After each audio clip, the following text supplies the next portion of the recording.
რომ მემოქმედი. ეს შემეიფიქებინა ამათი უსამართლობით. არ გამომივიდა ძველებურად იტყოდნენ მოქრეობის მან ვადაში გადაუწყდა, აი რა გამომივიდა, მაგრამ კი ბატონო, მაგას ნანო ვერდადეთი რომ ასე აცილებად დამიჭირეს, მაგრამ მაგისთვისაც მე მზადვიყავ. ძიმე ვერდიქტის გამოცხადებამდე ალეკო ელისაშვილმა მოსამართლეს და საზოგადოებას მიმართა, რომ ჩადენილს არ ნანობს. სასამართლოს კანცელარიის შენობაში ხანძრის გაჩენის სურვილი და მცდელობა პროტესტით ახსნა. გაიხსენა თბილისის ქუჩებსა თუ სასამართლოს დერეფნებში მომხდარი ძალადობის ფაქტები და მის შემოქმედებს სხდომათა დარბაზიდან მოკითხვა ჩვეულ სტილში გაუგზავნა. რა თქმა უნდა ეს პროტესტი არა შეკითხება უნდა ფერისურებისთვის და მეჩვენებინა რომ არა ვერ დაგჭირდება. აი ეს ფეხით მოიწევდნენ დაგდებოდა გრაფიში ხალხს ციკლებს უთხავდნენ რუსლებს რო უთხავდნენ აი სილამაზე ნახეთ და მე გამომდი თავში ავიღო მე პოლიტიკოსი არ დაუბადებულა სულამას დავიბად კაცად და ქართველ და მოუწოდები კაცად და ქართველ პოლიტიკოსი არის ის ვისაც ხმას აძლევს თუ არ მომცემთ ხმას როცა იქნება არ გერე პოლიტიკოსები და მოჩადა დაგათავა ჩვენი მოგწობ თავში რა იმიტომ რომ ვიცი რა თომაძე ზიგوار ამგვარი სიტყვარულისთვის. ჩემთვის არის ერთი თავარი ახლა და კარგიცი რომ ერთად დავიბადე და ერთად მოვიდე. ჩემთვის არის თავარი ერთი და მამაჩი მინდა შემიშვილები ჩემ გამავიდე და ოპახიცის და დინარაძის დედა ის. თუ მეგონა თავარი ასე ისახი დაძევებული და სასამართლო პრაიმი დაუვარ საქართველოს და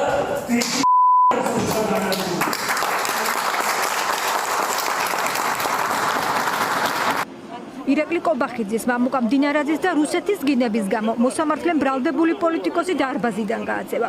კაშის გამო ყველა დამსწრեց. ოჯახის წევრების და მედიის ჩათვლით.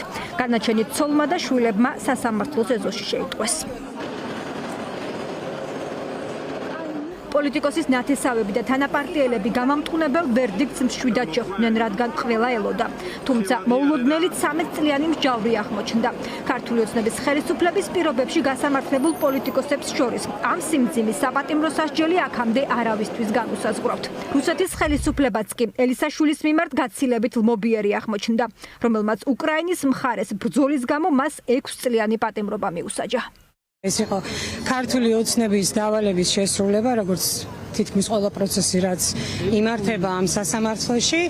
განაჩენი რეალურად დადგა 8 თვის წინ, როცა პაპუაშვილმა გამოაცხადა ის ტერორისტად, დაარღვია ყველანაირი დანაშაულების პრეზუმპცია. ტერორიზმი იყო 11 სექტემბერი, ტერორისტი იყო ბინ ლადენი და დღეს ჩვენ გვყავს ალექსანდრე ელისაშვილი, რომელიც გამოცხადებულია ტერორისტად. თვითონ ალექსანდრე მხნედარი ერთი წიგნი უკვე დაწერა, მუშაობს მეორე წიგნზე და მოგვამარაგებს კარგი ლიტერატურით იქიდან, ასე რომ ის არ დაიკარგება. 13 წლიან პატიმრობას არ ელოდნენ ადვოკატები, რადგან მათი განმარტებით ეს სასჯელის იზომა, რომელსაც სასამართლო ბრალდებულ ტერორისტული აქტის სისრულეში მოყვანის შემთხვევაში მიუსჯიდა. 8 თვიანი მცდელობა პირველ ინსტანციას საქმის არაპროპორციული კვალიფიკაცია შეეცვალა, უშედეგო აღმოჩნდა. ადვოკატების განცხადებით, ძიმე ბრალდება პროკურატურამ ჰიპოთეტურ მსჯელობაზე ააგო და პოლიტიკოსი რეალურად პოტენციური ზიანის გამო გაასამართლეს. უწყებამ დათვალა, რომ ელისაშვილის ქმედებას სასამართლო ხელისუფლების 25 მილიონიანი ზარალის მიყენება შეეძლო. ანუ ეს ის თანხა, რაც 3 ჰექტარზე გაშენებული სასამართლოს მთელი კომპლექსის გადაწვა დაჯდებოდა. რეალურად ჩვენ გვაქვს 100 ლარის ზარალი და ჩატეხილი შუშა, რომელსაც ცდილობენ წარმოაჩინონ ტერაქტად და 1970 წელს აშენებულ სასამართლოს შენობას და 2013 წელს აშენებულ მოქალაქეთა მოსახლეებს ცდილობენ რომ არის წარმოაჩინონ ერთი და იგივე შენობა და თითქოს და 3 ჰექტარის საოფისე ფართის დაცვა შესაძლებელი იყო 2 ბოთლი ბენზინის. ნორმალურ ადამიანს ლოგიკურად შეუძლებელია ესეთი მოლოდინი ჰქონოდა, რომ აქ ტერორისტული აქტი შეიძლება განხორციელებული იყო. 13 წელი არის იგივე ოდენობის, რაც შეიძლება ყოფილიყო დასრულებულ ტერაქტის შემთხვევაში. ეს არის გამორიცხული მცდელობაც კი რომ დადასტურებული იყო ამ შემთხვევაში 13 წელი, რა თქმა უნდა, ძალიან ბევრია, ჩვენ რა თქმა უნდა ამას გავასაჩივრებთ სააპელაციო წესით. პროკურორი შედეგით კმაყოფილია. ირწმუნება, რომ პროკურატურამ საქმე პოლიტიკური მითითებების გარეშე წარმართა.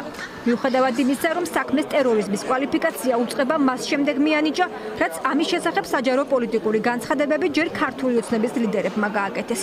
და ოპონენტი ტერორისტად გამოაცხადეს.